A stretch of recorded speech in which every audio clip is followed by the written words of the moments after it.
Assalamualaikum dan selamat sejahtera. Okay, untuk login Derima, murid-murid boleh search dulu. Derima 2.0 di Google. Okay, Derima 2.0. Okay. Okay, klik yang paling atas sekali, Derima 2.0. Okay, lepas tu murid akan masuk ke dalam portal ni. Pertama sekali, klik dulu I agree to the term and condition. Klik dulu kotak kecil di bawah tu dan klik here to login. Kemudian login, pilih akaun yang sudah didaftarkan. Continue. Okay, scroll ke bawah dan below. Okay, murid dah masuk ke portal Derima. Okay, apa yang perlu buat? Pertama, pergi ke ada apps. Okay, cari Canva. Cari ikon Canva.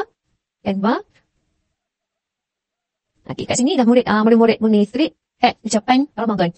Okay, pertama kali search. Paling atas kali tu search kad.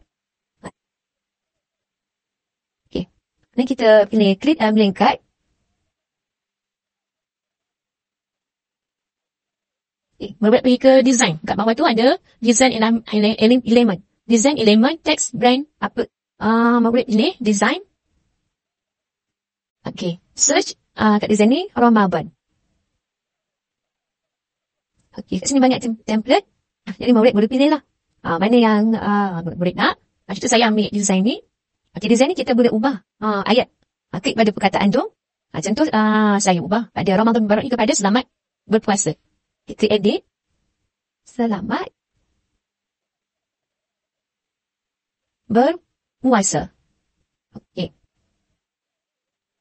Okay, lepas tu boleh save. Download dekat atas. Ada anak panah kat atas tu, download. Download. Submit.